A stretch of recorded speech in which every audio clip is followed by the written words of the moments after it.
புதுச்சேரியில் சட்டத்திற்கு விரோதமாக செயல்படும் வனத்துறை அமைச்சர் மீது கடும் நடவடிக்கை எடுக்க வேண்டும் எனவும் சிபிஐ விசாரணைக்கு உத்தரவிட வேண்டும் எனவும் கிராமப்புற மக்கள் பாதுகாப்பு இயக்க நிறுவன தலைவர் உளவாய்க்கால் பே சந்திரசேகரன் தனது பேட்டியில் தெரிவித்துள்ளார். ஒரு சிறப்பு பார்வை.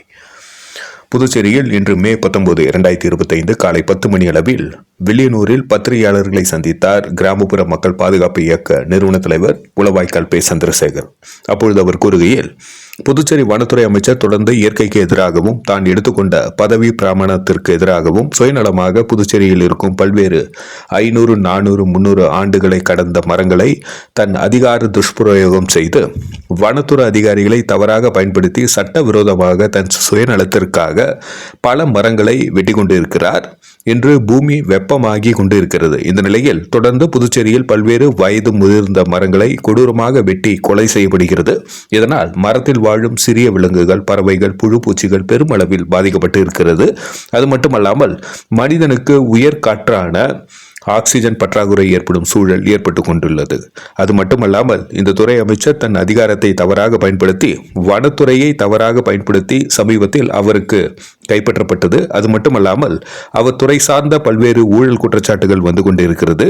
ஊசுட்டேரி, சங்கராபரணி ஆறு, வேல்ராம்பட்டி ஏரியில் மண் திரட்டு, சுமார் 10,000 கோடி மதிப்புள்ள தேங்காய் திட்டு சதுப்பு நிலக்காடுகள், நிலம், கடற்கரை ஆக்கிரமிப்பு, அமைச்சர் பதவியை பயன்படுத்தி சந்தன மரக்கட்டை கடத்தல், போலி மதுபான தொழிற்சாலை, போதை மருந்து கடத்தல், லஞ்ச ஊழலில் ஈடுபடும் அமைச்சர் தேனி ஜெயக்குமாரை உடனடியாக பதவி நீக்கம் செய்து இவர் மீது சிபிஐ விசாரணைக்கு உத்தரவிட வேண்டி இந்த பத்திரிகையாளர் சந்திப்பை தான் தெரிவித்துக் கொள்வதாக கிராமப்புற மக்கள் பாதுகாப்பு இயக்க நிறுவன தலைவர் உளவாய்க்கால் பே சந்திரசேகர் தெரிவித்துள்ளார். புதுச்சேரியில் பல்வேறு நலத்திட்டங்களுடன் இந்த ஆட்சி சிறப்பாக, கடந்த ஆட்சியை விட சிறப்பாக நடந்து கொண்டிருக்கிறது.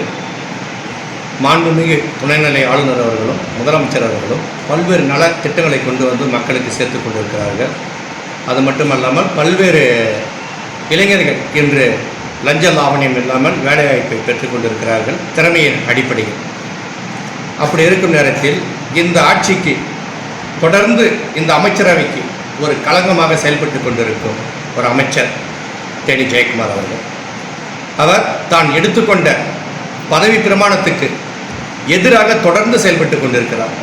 அவர் கடந்த முறை அமைச்சராக இருந்தபோதும் பல்வேறு சட்டவிரோத செயல்களை செய்தும் பல்வேறு கடத்தல்கள், பல்வேறு குற்றச்சாட்டுக்கு ஆளானார். அதைவிட உச்சகட்டமாக தன் வீட்டில் காவலாளியாக இருந்த ஒரு காவலர் மர்மமான முறையில் கொலை செய்யப்பட்டு அவருடைய உடல் எரிக்கப்பட்டதாக இன்று வரை குற்றச்சாட்டு இருந்து கொண்டிருக்கிறது. அதற்கான வழக்கு இன்னும் நிலுவையில் இருப்பதாக தெரிகிறது.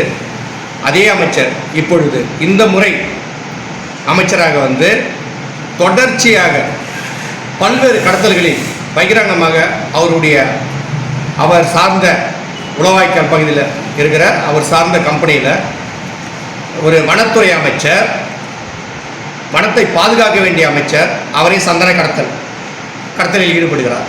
தமிழக மற்றும் கேரளா வனத்துறை அதிகாரிகள் வந்து கிட்டத்தட்ட பல டன் சந்தன மரங்களையும் சந்தன துகள்களையும் சந்தன எண்ணெய்களையும் ஜப்தி செய்து எடுத்துன்னு போகிறாங்க, வழக்கு பதிவு பண்ணுறாங்க. அந்த வழக்கு ஒன்று என்னாச்சுன்னு தெரியல.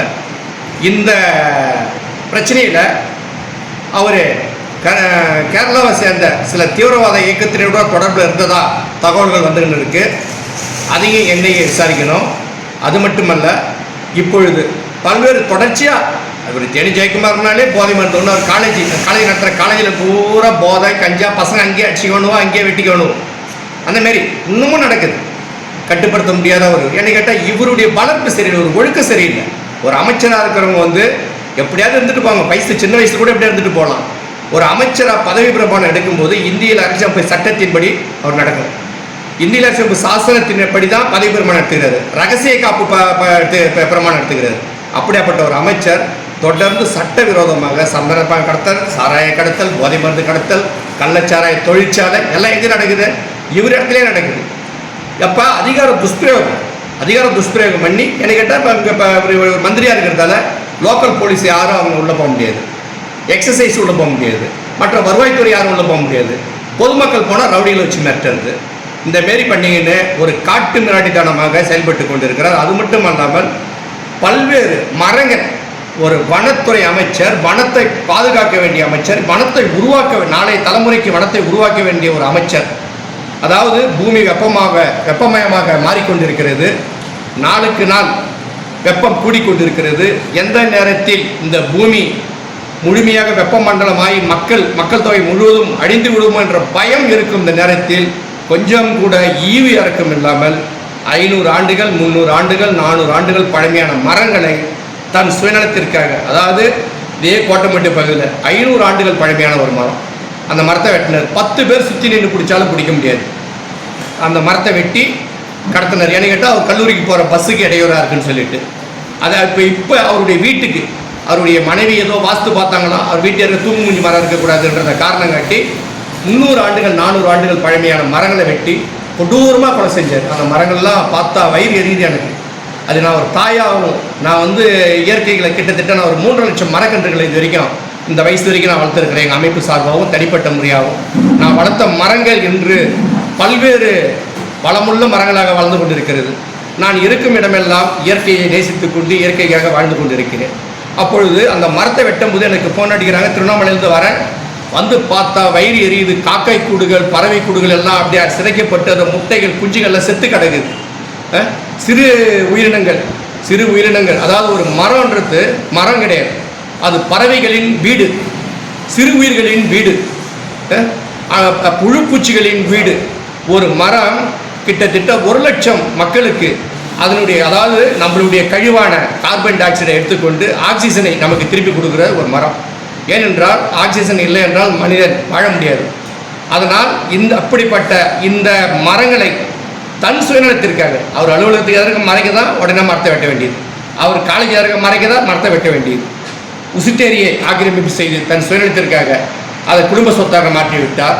இங்கு சங்கராபரணி ஆற்றை அபகரித்து அங்கே கல்லூரி கட்டி அந்த கல்லூரியில் ஒரு வருமானத்தை தன் குடும்ப சொத்தாக மாற்றிவிட்டார். இப்பொழுது வேல்ராம்பட்டு ஏரியிலிருந்து பல 1000 டன் மண் திருடப்பட்டு அவர் இப்போ கடற்கரையோரம் தேங்காய் திட்டு கடற்கரையோரம் இருக்கும் அந்த சதுப்பு நில காடுகளை அழித்து அங்கு சுமார் 10,000 கோடிக்கு மேல் மதிப்புள்ள அந்த நிலங்களை ஆக்கிரமிப்பு செய்து அந்த இயற்கையை அழித்து கொண்டிருக்கிறார். இவர் தொடர்ந்து ஒரு சாதாரண குடும்பத்தில் பிறந்த இவர் பல்வேறு சட்டவிரோத செயல்களை செய்து இன்று புதுச்சேரி, தமிழ்நாடு மற்றும் இந்தியாவில் பல்வேறு பகுதிகள் மட்டும் இல்லாமல் இலங்கை உட்பட வெளிநாடுகளிலும் சொத்து சேர்த்திருப்பதாக தகவல்கள் வருகிறது. இதன் மீது உடனடியாக இடி விசாரணை நடத்த வேண்டும், சிபிஐ விசாரணை நடத்த வேண்டும், என்ஐஏ விசாரணை நடத்த வேண்டும். இதில் முக்கியமான ஒரு விஷயம், உளவாய்க்கால் கம்பெனியில் மற்றும் பல்வேறு கம்பெனியில் வெளிநாட்டவர்கள் சேர்ந்தவர்கள் இருக்கிறார்களோ என்ற அச்சம் ஏற்படுகிறது. ஏனென்றால் நாங்கள் ஆய்வு செய்தோம், அங்கு பாகிஸ்தானை சேர்ந்தவர்களா, பங்களாதேஷை சேர்ந்தவர்களா மற்றும் எந்த இதுன்னு தெரியாமல் மொழி தெரியாத அவ்வளோ பேர் உள்ளே அடைச்சி வைக்கப்பட்டிருக்காங்க, கூட்டமாக உள்ளே அடைச்சி வைக்கப்பட்டிருக்காங்க. இதை இங்கே இருக்கிற காவல்துறை ஆய்வு செய்யாது. ஆகையால் மத்திய புலனாய்வுத்துறையோ இல்லை ஆளுநர் இதற்காக ஸ்பெஷல் டீம் ஒன்று அமைச்சு உள்ளே போயிட்டு அங்குலமாக அந்த குடோனை ஆய்வு செய்ய வேண்டும். இதற்கு காரணமான தொடர்ந்து இந்த கடத்தலுக்கும் இந்த சர்ச்சைக்கும் இந்த அரசாங்கத்திற்கும் கெட்ட பெயரை ஏற்படுத்தி கொண்டிருக்கும் அமைச்சர் தேனி ஜெயக்குமாரை உடனடியாக பதவி நீக்கம் செய்துவிட்டு இவர் மேல் உள்ள குற்றச்சாட்டை மத்திய புலனாய்வுத்துறை சிபிஐயிடம் ஒப்படைத்து சரியான விசாரணை நடத்தி மக்களுக்கு நீதி வழங்க வேண்டும் என்று கிராமப்புற மக்கள் பாதுகாப்பு இயக்கத்தின் சார்பாக கேட்டுக்கொண்டேன். நன்றி சார். தேங்க்யூ.